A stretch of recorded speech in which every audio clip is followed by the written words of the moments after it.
Hello dear students, welcome to you DLK Biology Smart Class and I am DL Kumar.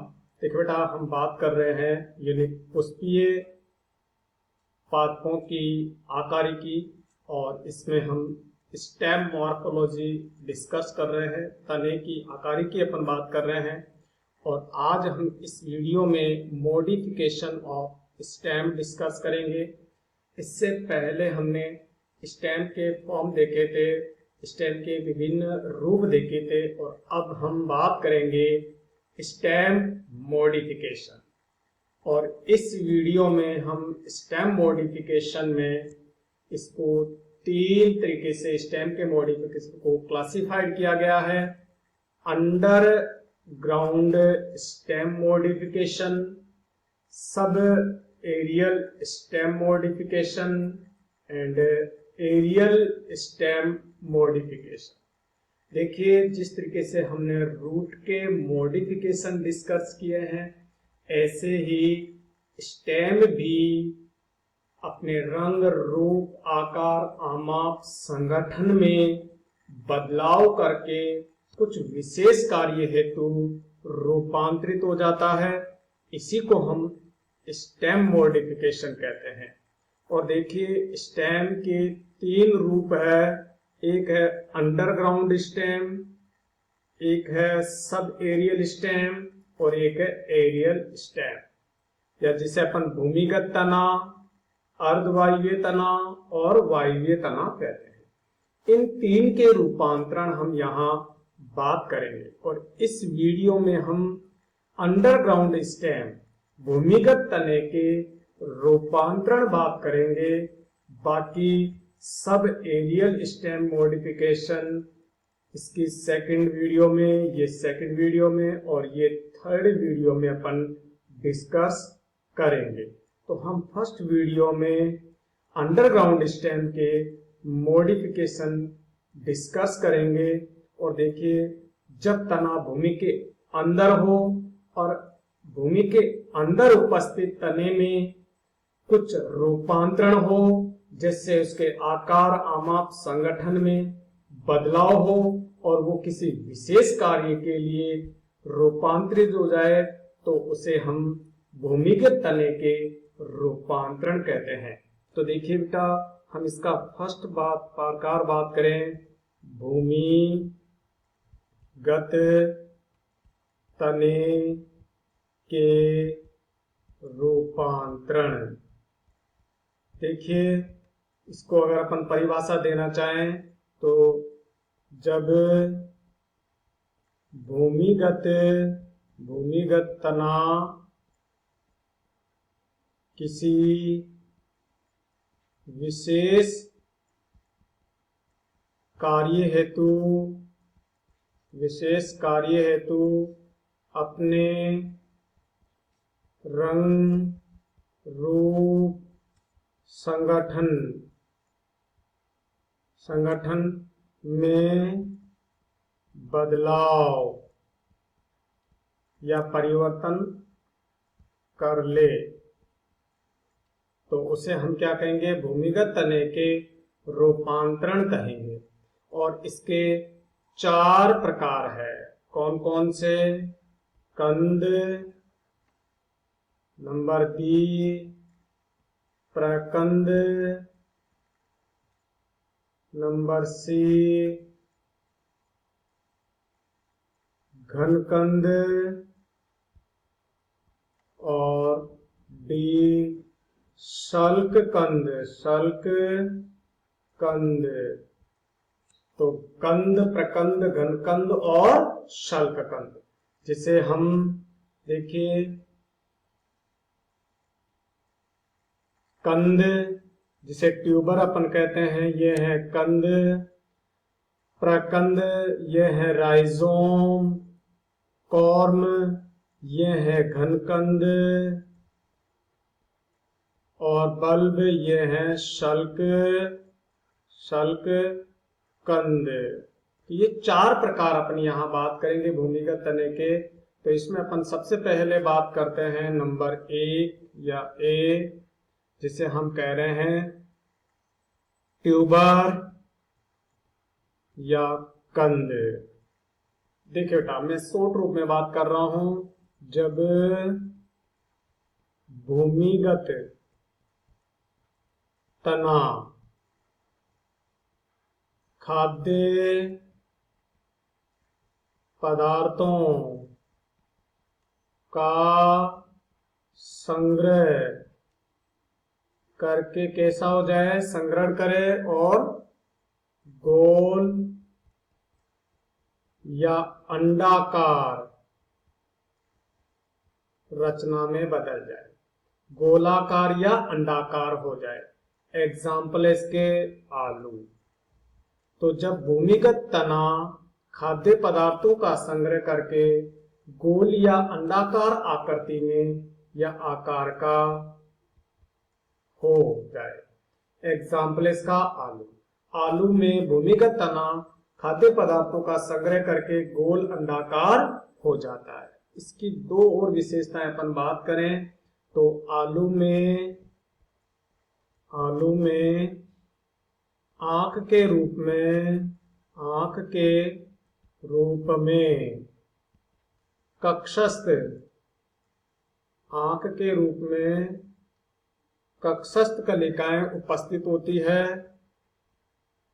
कक्षस्थ कलिकाएं होती है, कलिका होती है जो अनुकूल दशाओं में नए पादप का विकास करती है। कक्षस्थ कलिकाएं उपस्थित होती है जो अनुकूल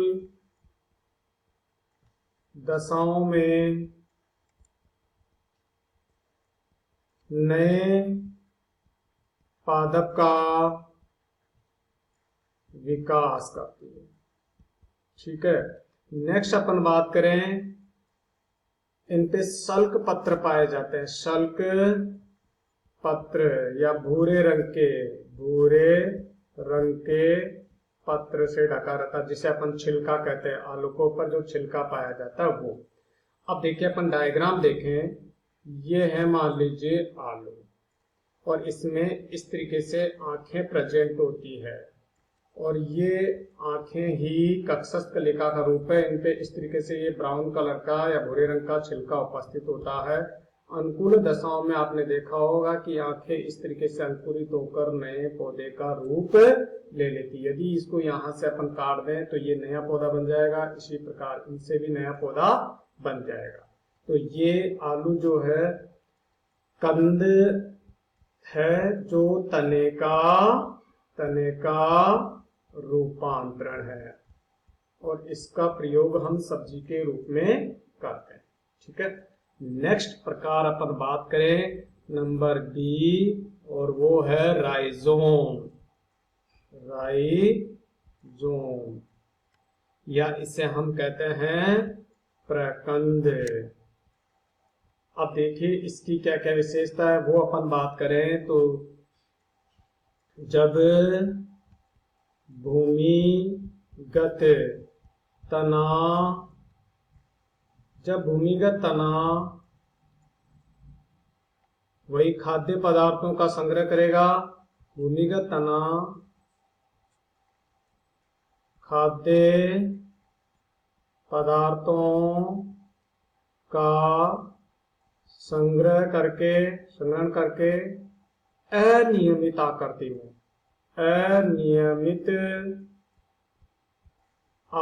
में बदल जाए।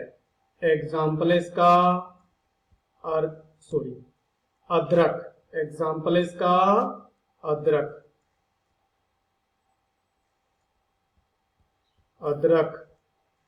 या केला की जड़ें या केली की जड़ें कैसी है भी, राइजोम के रूप में है। हल्दी, ये इसके एग्जाम्पल है। इनमें भी कक्षस्थ कलिका होगी, तो कक्षस्थ कलिका उपस्थित होगी। शल्कपर्ण उपस्थित होंगे, जैसा कि अपन देखें ब्राउन कलर पे अदरक पे ऊपर होता है।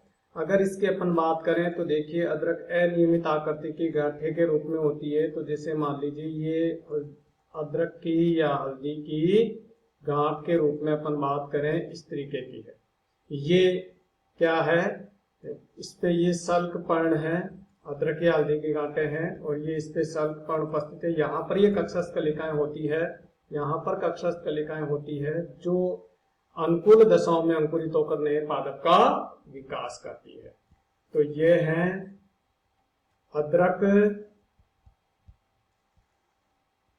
का भूमिगत तना, जिसे क्या कहते हैं, प्रकंद कहते हैं। और केली में इसमें भी नए पादप का अगर विकास करना हो तो इसी प्रकंद का हम प्रयोग करते हैं। ठीक है, नेक्स्ट अपन बात करें नंबर सी, और वो है घनकंद। घनकंद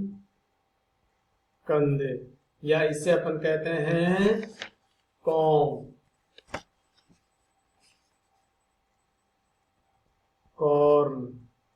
ठीक है, अब देखिए इसमें हम बात करें जब भूमिगत तना, जब भूमिगत तना वही खाद्य पदार्थों का संग्रहण करके कैसे घन के आकार का हो जाए, घन के आकार का हो जाए। एग्जाम्पल है कोलोकेशिया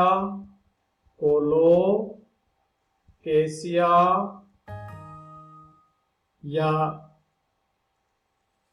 एलोकेशिया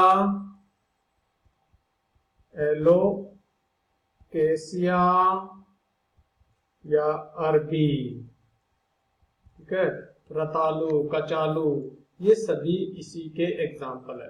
देखिए यहाँ पर बात करें बेटा घन का मतलब है जिसकी लंबाई, चौड़ाई व ऊंचाई तीनों क्या हो, समान हो, उसे अपन घन कहते हैं। तो इसमें जो कंद बनेगी वो घन के समान होगी, जिसकी लंबाई, चौड़ाई और ऊंचाई समान होगी। इसमें भी वही कक्षस्थ कलिकाएं होगी। तो कक्षस्थ कलिका उपस्थित होगी और शल्कपर्ण उपस्थित होंगे, शल्कपर्ण भी इसमें भी उपस्थित होंगे। इसके अपन शेप देखें तो आपने देखी होगी अरबी की इस तरीके की गांठ होती है थोड़ी सी। अगर अपन उसकी शेप देखेंगे तो इस तरीके की गांठ होती है जो ऊपर से थोड़ी सी घन के समान अपने को दिखाई देती है। घन के समान की गांठ होती है उसमें, इस प्रकार से घन के। या कोलोकेशिया में इसमें यहाँ पर वही कक्षा ब्राउन कलर का या गहरे ब्राउन कलर का क्या होगा, सल्कपर्ण होंगे और कक्षस्थ कलिकाएं होगी, नए पादप का विकास होगा इस तरीके से। तो ये अरबी है और उनसे नए पादप का विकास होगा। तो ये अरबी किसका रूप है, घन कंद का, जो कि भूमिगत तना है, भूमिगत तना। इसका लास्ट प्रकार अपन बात करें भूमिगत तने का, और वो है नंबर डी, शल्ककंद।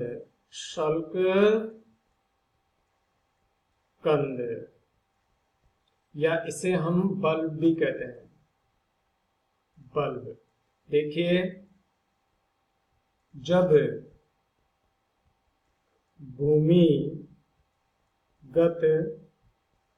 तने पर उपस्थित शल्कपर्ण, भूमिगत तने पर उपस्थित शल्कपर्ण मोटी, मांसल और गुद्देदार हो जाए। जब भूमिगत तने में उपस्थित शल्क पर्ण मोटी मांसल गुद्देदार हो जाए और उनमें खाद्य पदार्थों का संग्रह हो। तो जब भूमिगत तने पर उपस्थित शल्क पर्ण खाद्य पदार्थों का संग्रह करके कैसी हो जाए भी, मोटी मांसल हो जाए, गुद्देदार हो जाए। एग्जाम्पल इसका बेटा प्याज व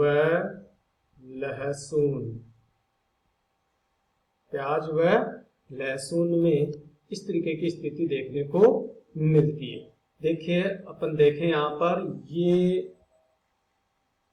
प्याज में रिड्यूस या अपहासित या हासित तना है, ये तना है, और इनसे ये यहाँ पर रूट्स निकल रखी है और इन पे ये शल्क पर्ण है जो मोटी मांसल होती जा रही है।